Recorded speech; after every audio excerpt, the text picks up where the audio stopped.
So I'm just gonna say it. Talentless Nana is mid. But listen, hear me out, hear me out. The show isn't anything special. The animation is okay. The plot is good at times, but it has a few holes in it. And some of the anime smart moments aren't as smart as they want you to believe. Yet even with all of those faults, Talentless Nana remains one of those animes I just can't get out of my head. And that's because Talentless Nana's premise is really exciting. Think My Hero meets Death Note meets Among Us. With the My Hero aspect, everyone in the class has powers, and they're called the Talented. Then with the Death Note similarity, there are these two characters that have psychological warfare every episode. And then there's Among Us. Sus! There's a lot of traitors and you have to figure out who is the bad guy, and also they all have different colored hair, so they're like the Among Us skins. Talentless Nana is extremely underrated and I don't know why. Yes, it doesn't have the best animation, yes it doesn't have the best plot, and yes it doesn't have the most intense fighting scenes in anime. But even with that being said, Talentless Nana is truly entertaining from start to finish. It is an enjoyable experience for all. By the way, spoilers for the first episode of Talentless Nana. The way the show grabs your attention is immaculate. So in the first episode of Talentless Nana, the protagonist is not Nana. It's a guy called Naneo, and we go through the entire episode learning more about this character.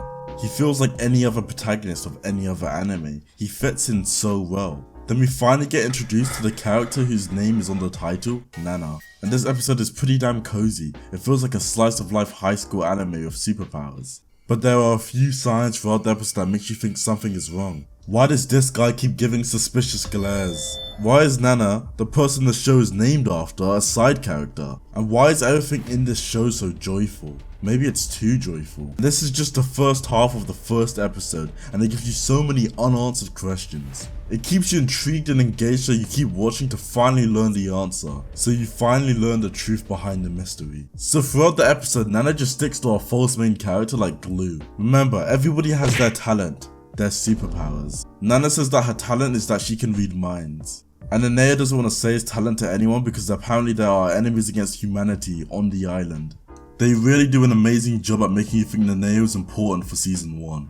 There's this scene where Bakugo 2.0 gets angry and throws a massive fireball, so Naneo does the most cliche protagonist thing you could even imagine. He jumps in the way and saves the day, then he reveals like a badass that his power is that he can cancel other people's powers. So now we have a caring protagonist with an OP power, but it's all false. Naneo and Nana have been bonding this entire episode. So much so when I first watched this show without any knowledge, I thought that she was going to become his girlfriend or love interest. Aww, then they end up going alone together and holding hands, so cute. Then Naneo asks, "What am I thinking right now? But don't use your powers." And then she throws him off of the cliff. And this is where we get a glimpse of Nana's true face. She looks him dead ass in the eyes and says, "I know what you're thinking. You're thinking, why is my best friend trying to kill me?" Then she reveals that she doesn't actually have superpowers, hence the name of the show, Talentless Nana. The menace Nana uses 200 IQ plays to manipulate and deceive people. Every time Naneo thought his mind was being read by Nana, she was just using her IQ and ultra awareness to trick him.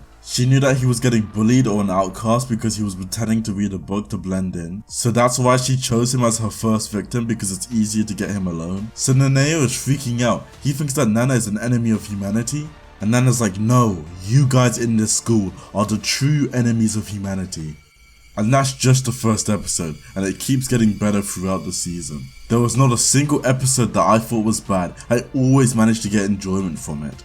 And another great thing this show does well is that they have these amazing cliffhangers at the end of each episode that makes you want to watch more. When I started watching Talentless Nana, it was airing weekly, so I kept seeing these cliffhangers and I would have like mental breakdowns because I couldn't watch more. Okay, there won't be any more spoilers for Talentless Nana. Then there's the intellectual rivalry that two characters have, Nana versus Kiyoya. It's a similar dynamic to Light versus L, Kiyoya being the detective, L, and Nana being the killer, Kira. Of course it doesn't reach the level of Kira and L's mind games, but their rivalry still does a good enough job to give you suspense on who's actually going to come out on top. When I watched Death Note years ago, it was obviously one of my favourite animes, and I think that because Talentless Nana has similarities, it's one of the reasons why it stands out even though it has awful production value.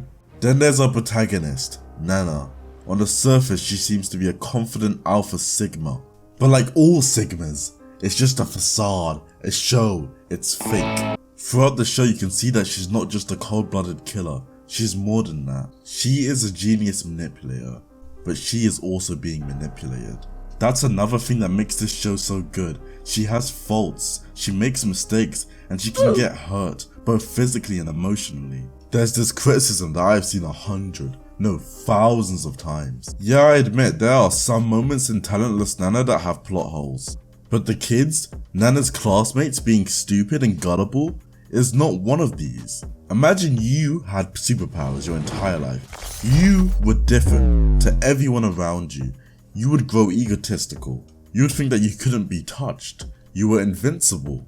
And that's what most of these kids think. They think they're better than everyone else, and that's why they don't see Nana coming. They underestimate her because they think they're invulnerable. It even shows in a lot of their personalities, so I don't know why people keep saying this. A lot of them have a very narcissistic view on themselves. I honestly believe that the author was going for that because it makes the most sense. Just look at The Boys, the TV show. In The Boys, there are a select few people that have superpowers, and these people are like the worst human beings ever.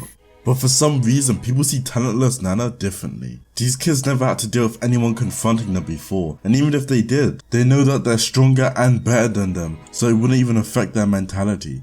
I completely hate that argument that all the kids are stupid. The kids are not stupid, they are gullible because they're up their own arse, because they're narcissistic, because they have superpowers, and the author wanted that to be the case. Without saying any spoilers, the ending to Talentless Nana stuck with me for years. It changes almost everything we thought about the world of Talentless Nana. It changes how we view some of the characters, and most importantly, it changes how Nana thinks of the world around her. I think the core story and elements for Talentless Nana are amazing, but the anime's budget kinda messes it up a small bit. It's not unwatchable, but it's not great either, it's just mid. I think if it had a higher budget, more people would be watching it because it's extremely underrated. But I personally don't mind okay animation, like I'm a One Piece fan.